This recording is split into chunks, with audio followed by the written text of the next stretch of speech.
Hi everyone, my name is Tamara Jane and I am a part of the Smart Brown Girl Syllabi cohort group and I'm the author of the Syllabus for A Voice from the South, Part 1 by Anna Julia Cooper. I'm sorry for this mic is having some technical difficulties, but thank you for joining us on this conversation. So for this discussion, we'll be covering A Voice from the South by Anna Julia Cooper, only the first part of the book, and during this discussion specifically, we'll be working through only the first maybe 2 or 3 chapters. So this book is part of the critical reading track, and it's designed to allow us as a book club to work through what is a rather difficult text at a slower pace with a lot of detail. And hopefully the goal is to make a text that's used almost exclusively in academic settings, hopefully more accessible outside of that academic context. So of course, this is designed to be a conversation and a discussion. So if you have any questions, please feel free to drop it into the comments so we can talk about it and have a discussion. I'd be happy to engage with whatever questions and would only reiterate that there are no questions off limits, that we are aiming to just make this accessible to everyone. So any questions you have, please do ask. I would point out that there is a reading guide available for this text,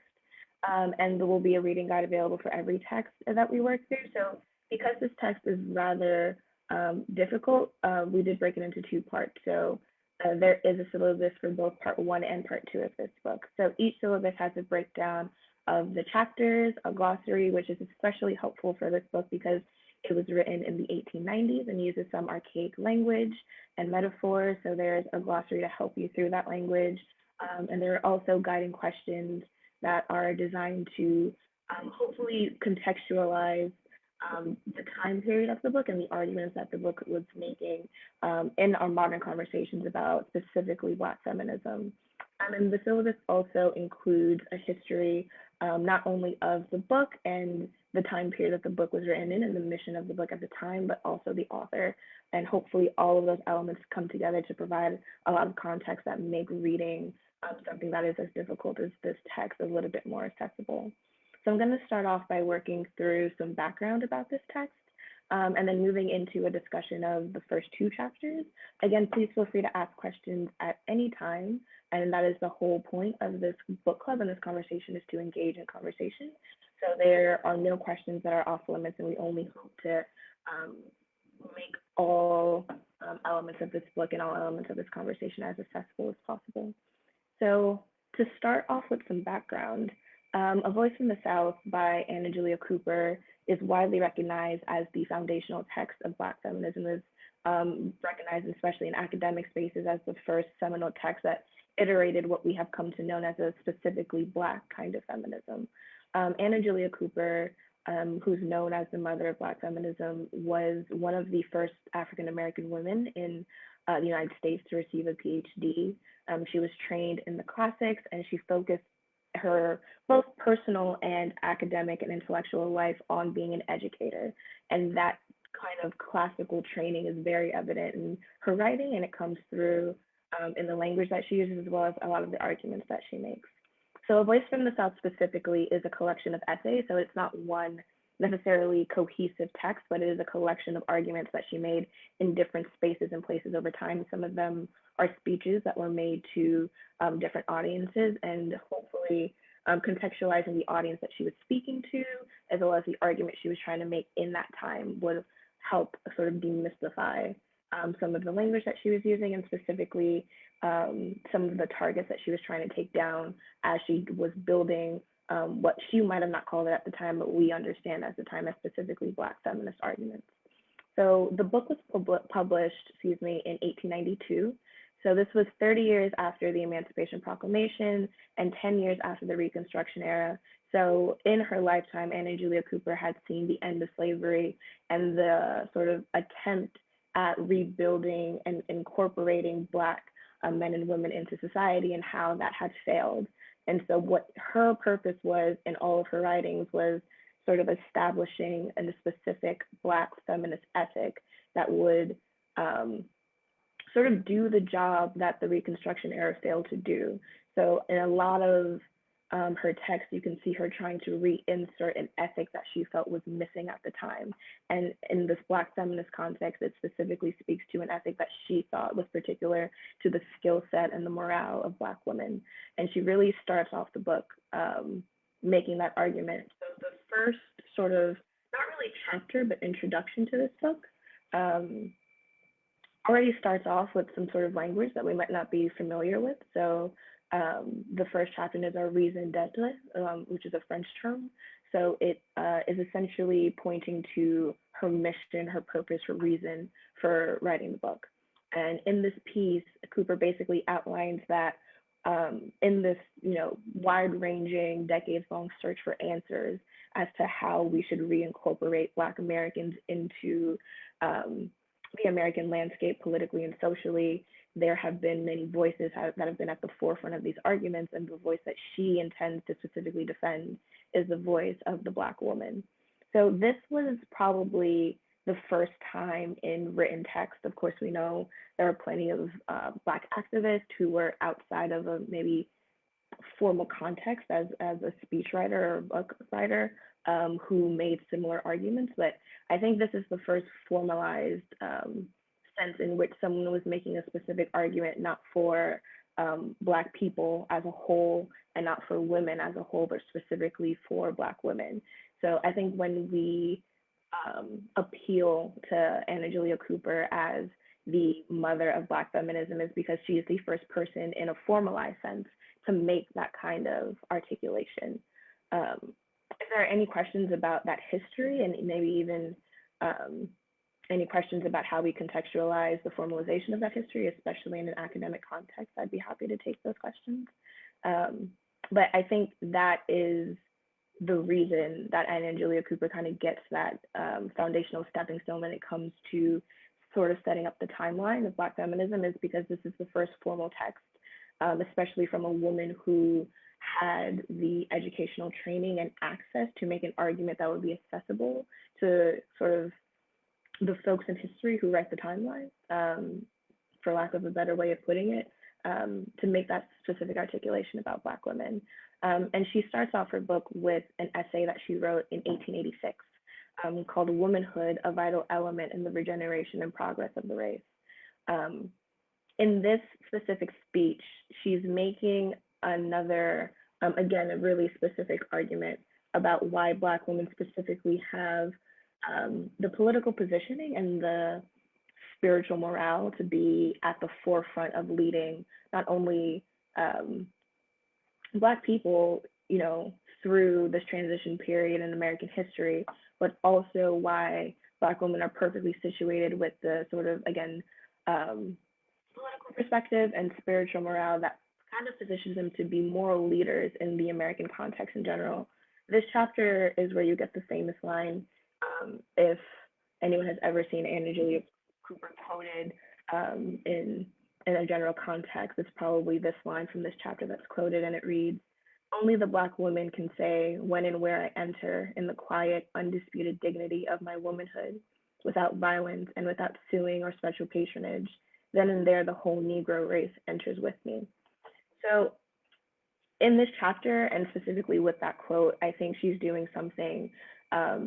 that at the time, again, this is 1886, that in a formal context and in a political argument, most people had never seen argued before. She is both arguing for leadership of the Black woman in not only the context of the, Black American context, saying that, beforehand, Black men were unsurprisingly centered at the forefront of the movement, and their opinion on, the ethic and means by which Black Americans advanced through this transition period was taken as sort of the crux of how folks thought that Black Americans should advance through this transition period. It's important to note that Anna Julia Cooper at this time was essentially entering into the debate maybe 10 years before the debates between W.E.B. Du Bois and Booker T. Washington were even published. here she is asserting that whatever means and metrics by which Black Americans choose to advance, it should be following the vanguard of Black women. And unless Black women are at the forefront, using their, again, specific political context and their specific morale, that there would be no advancement of the Black people, which is a very strong argument to be made. And I think a lot of the controversy that's wrapped around Anna Julia Cooper is how she can have, and especially exemplified in this chapter, both such a strong sort of appeal to the leadership potential of Black women and the sort of moral requirement of, you know, Black Americans in general to follow the lead, both politically and morally, of Black women, while also appealing to really religious values and how she grounds her call for leadership of Black women in the what she sees as the ability of Black women to tap into a sort of moral good that is found in religious piety. So a lot of the questions that we focused on in the syllabus for this specific section was how we felt that Cooper's dedication to sort of very westernized, pious ideals of religious morality either aided or obscured her understanding of the social and political duties of Black women. And while she felt that Black women were the ideal political leaders for this transition period in the state, does her reliance on sort of religious piety as the metric by which she understands that leadership complicate things at all for how we think about A, her legacy, or two, her means by which she felt that Black women could lead. And she did uphold a very specific notion of womanhood. And I think especially given the time of this writing, again, she was writing this essay specifically in 1886, that she was also doing the work of including Black women in the definition of what womanhood meant, which we know for decades and centuries long, Black women have been excluded from. So there is a question about whether or not her attempt to include Black women in the sort of religious pious notion of what womanhood was at the time also obscured her feminist ideals. And of course, if there are any questions at this point about this chapter or about Cooper herself, I'd be happy to take. And if not, I'm happy to move on, but please, please don't feel shy to ask any questions. I'm happy to stop the monologue to make it more of a conversation. Okay. So again, dipping into Cooper's background, she was formally educated, which was rare for a woman at her time, much less a Black woman at her time. I think she was, I might need to be fact checked on this, but I think the fourth African American woman in the States to receive a PhD. And we see she received her PhD from France. So she was trained classically, so she was trained in Latin, Greek, the French language, and specifically focused her studies on Black women in the United States and making strong cases at the time for the inclusion of Black women in certain narratives in history. So she heavily relied on her education as not only the means through which she saw her own advancement in society and her own ability to make change as an educator, but as the means by which other women and Black people in general would be able to advance through society.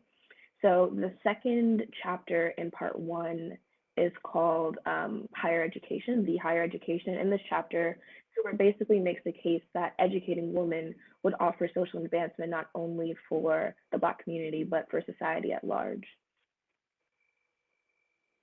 Okay, so we have a question from a Facebook user about whether or not her feminism was applicable to all Black women at the time. And that's a super interesting question because just as I was talking about with her reliance on education and how she felt that educating women specifically in religious morals as well as a classic education um, would be sort of like the key to advancement. I think a lot of criticism that has come out about her her ideals, and especially this book in contemporary times, is that that argument could be sort of classist. So of course, in general today, much less in 1886 or in the 1890s, a formal education wasn't the most accessible thing.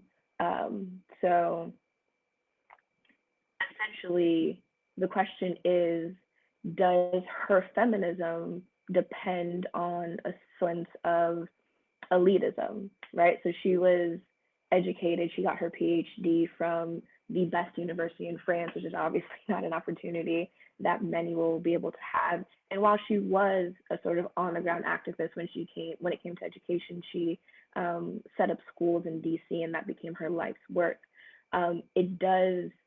introduce a sort of conversation about class and whether or not her feminism relies on a sort of classism that um,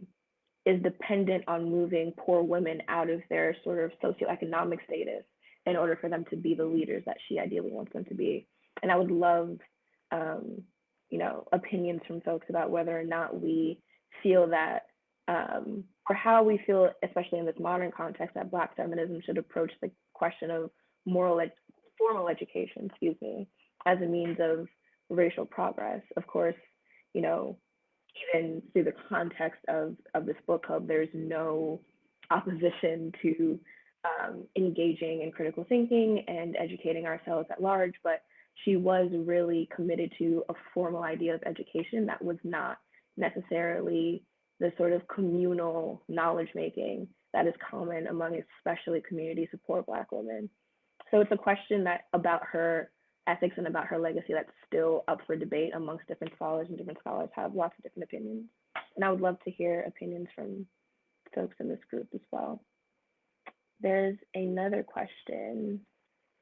um, about if white feminists also viewed feminism through the religious lens as well. Yeah, I think what happens throughout history is a type of course, contentious relationship between white feminism and Black feminism. But I think there was a sect of white feminism, so to speak, that argued that the importance of the inclusion of women was sort of in part because of their access to this sort of um, moral code and empathy that women had access to more so than men because of their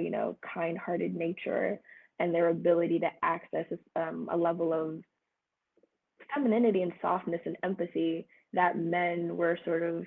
um, I guess you know stereotyped to be detached from, I guess, so to speak. I think, as I mentioned before, that because Black women were so heavily excluded from the entire category of womanhood, no matter how you defined it at the time and how you define it in modern times, often,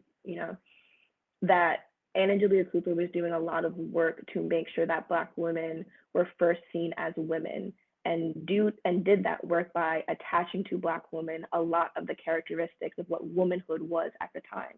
And at the time, it was a characteristic of womanhood to be religiously pious, to be morally sound, to have a sort of empathetic character that could guide you towards good decision making, which then in turn, of course, bled into arguments about suffrage, voting access and rights, education. So a lot of white feminism, even if you think about some arguments made by Wollstonecraft, was built on the idea. Mary Wollstonecraft, who was a white feminist, or a white woman who was a feminist. Um, a lot of those arguments are about sort of using that logic imposed by men against them, right? So if women have, as men, stereotype them, this sort of moral clarity, this empathetic character that leads them towards good decision making, why couldn't that empathetic character and morally good decision making also be applied to a political context, to a socially important context? I think while there is no direct engagement with that, and while Anna Julia Cooper does spend a lot of time, especially in this first part of the book, actually directly combating a lot of the arguments made by white feminists, I think it would be remiss not to also acknowledge the fact that she is sort of doing a lot of work to make sure that Black women are seen as women. And of course, when you try to categorize women in any sort of, you know, umbrella and into any sort of umbrella definition, you run into a sort of hegemonic stereotyping that's not always conducive to the goals of Black feminism as we might know it today. And it's not always conducive even to understanding men and women in the general sense as equal, but characterizing womanhood, if it is to be understood as separate, in a way that is equally as valuable for its own characteristics, and having those characteristics be socially and politically valued in a way that they can be included in government and voting and things of that nature. So I do think it is worth a lot of time being very critical about her definition of womanhood and how she feels it's important for Black women to be incorporated into that. But also, we shouldn't, be remiss that she was one of the first people to, again, formally articulate some of the places where white women just got it wrong when it came to these feminist arguments of the time. The third chapter in the book, in the first part of the book, is called Woman versus the Indian. And this is actually a speech that takes this title directly from another speech made by a woman named Reverend Anne Shaw. And basically, the history of this specific speech is that the Reverend Anne Shaw, who by all accounts that I know is a white woman, makes an argument about why there should be basically why women should receive suffrage before, as she phrases it, indigenous in the Indian, but as we know today, indigenous folks. And I think Anna Julia Cooper is one of the first folks to kind of understand feminist solidarity before there was scholarship for the term, and definitely intersectionality before there was scholarship for the term. So again, there's a duality in this chapter, right, as there is in all the chapters. Here, Anna Julia Cooper is very clearly tackling what she sees as the inadequacy of white political activism, basically showing how the nature of white feminism is to be antagonistic, right, is to basically hold womanhood as a wholly separate category from which there could be no solidarity, from which you have to sort of maintain the political hierarchy, but only use the definitions and characteristics of womanhood to insert yourself into the hierarchy versus creating solidarity and making the political landscape more flat and open to solidarity. But to do this, I think she, again, does something that folks who are reading her now critically find as problematic, which is basically appealing to the moral ideals of the democratic system as it's been established in America, and really upholding that system and praising that system despite its flaws, to find a way to wholly incorporate women into that system. We have another question that I want to highlight here before continuing. So this user asks, Black women are the most religious group in America. It's really interesting how religion plays a part in our communities, belief in liberation, but oppresses at the same time. Definitely. I think, again, this is a perfect time to see how arguments about Black feminism have shifted over time. And it's not even necessarily to see how perhaps maybe from the days of Anna Julia Cooper to, the days of Patricia Hill Collins, we've taken a more, secular route or a more academic or formalized route. I think it's important that as to note that as Black feminism has evolved, essentially, um, there's been a lot more focus on making sure that the means through which we incorporate folks into a feminist ethic is more accessible. I think as we've evolved over time, we've understood that categories like womanhood are incredibly complicated in ways that might not, um,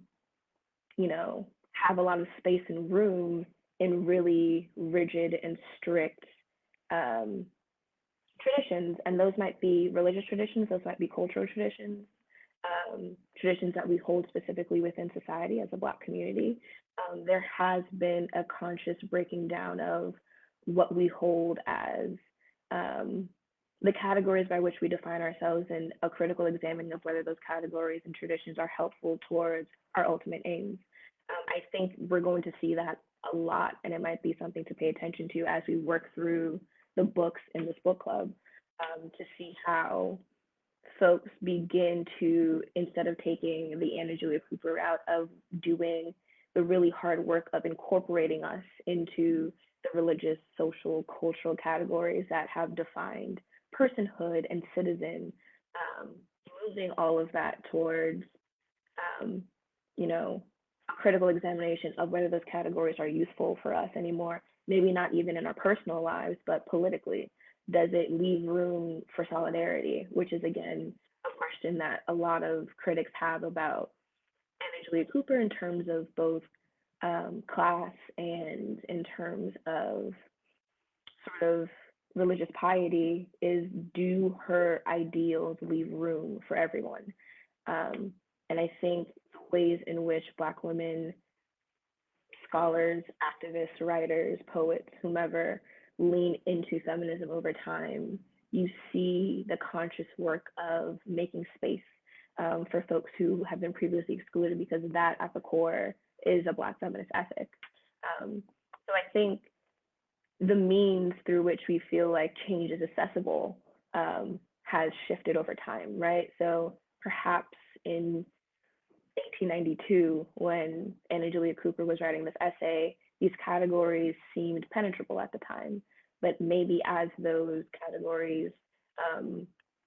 sort of are revealed for their political aims and revealed to be really malleable to different political aims and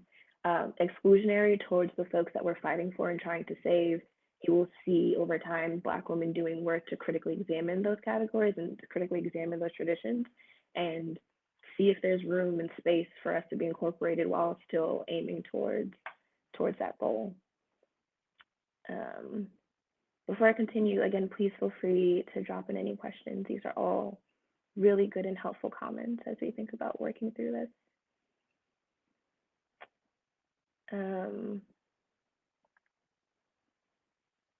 Yeah, so in the third chapter, again, I think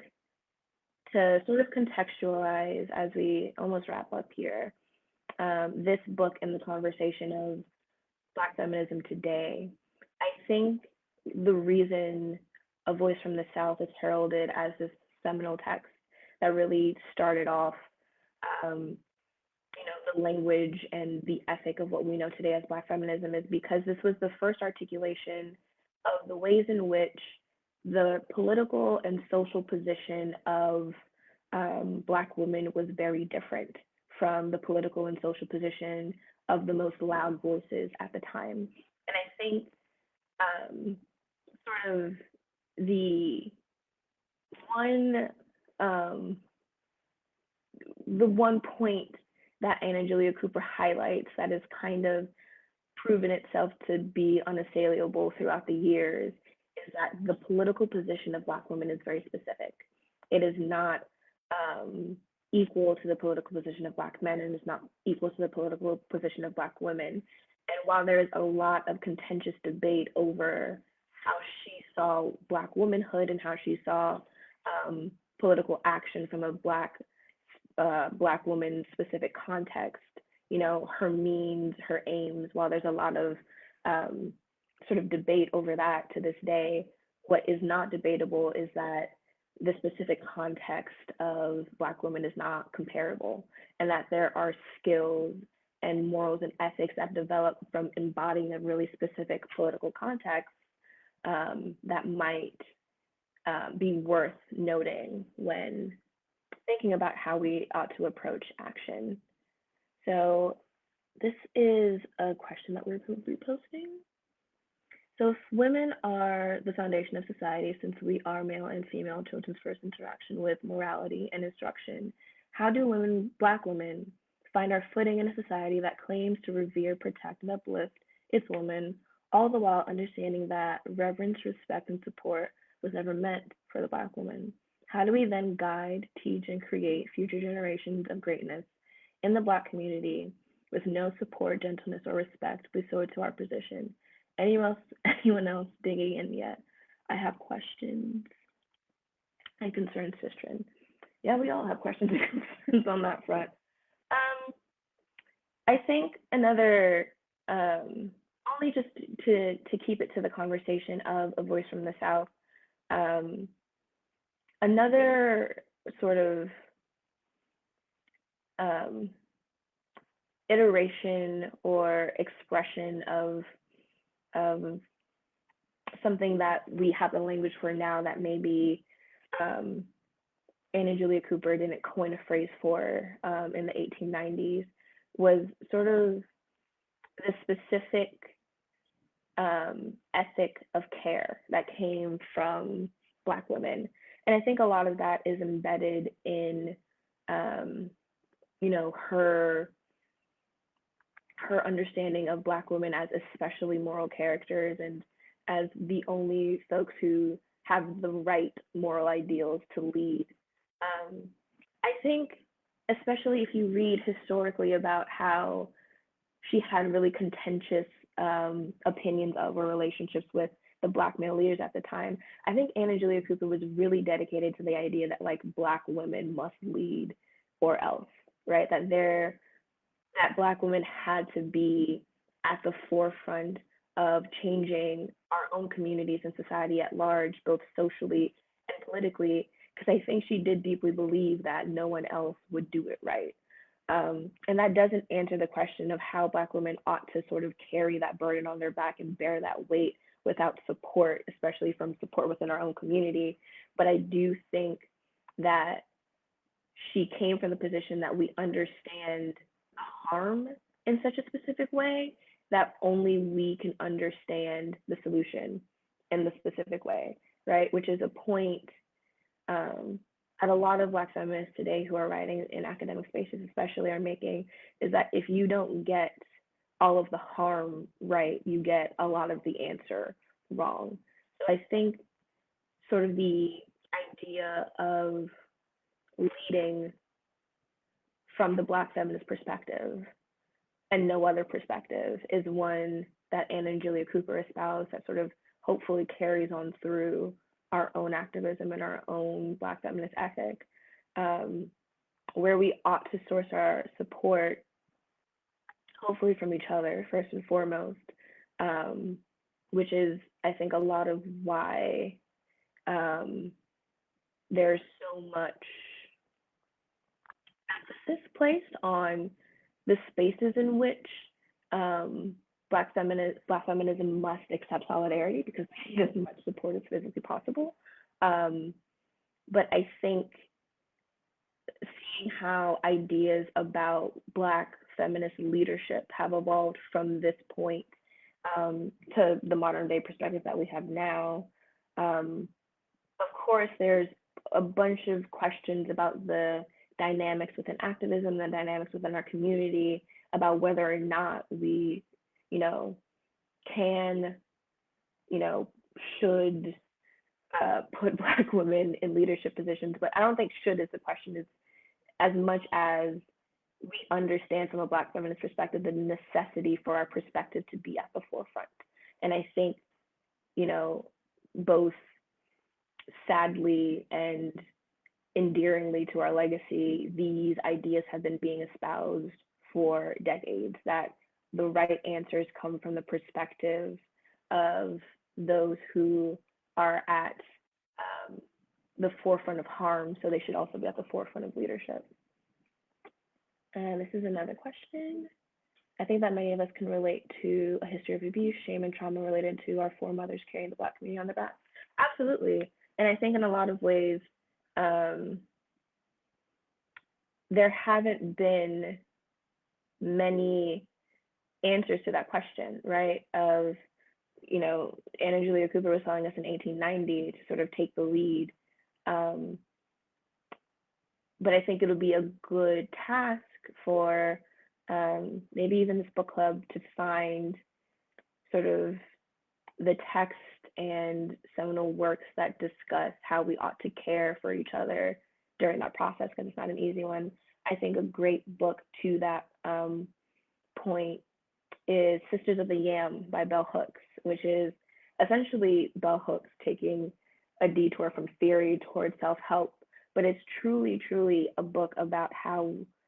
Black women especially have to do the constant work of caring for themselves and caring for each other if we ought to be the leaders that Black feminism requires.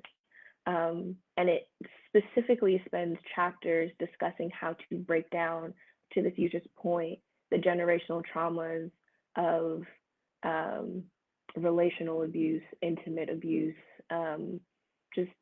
having to work too hard to make these lives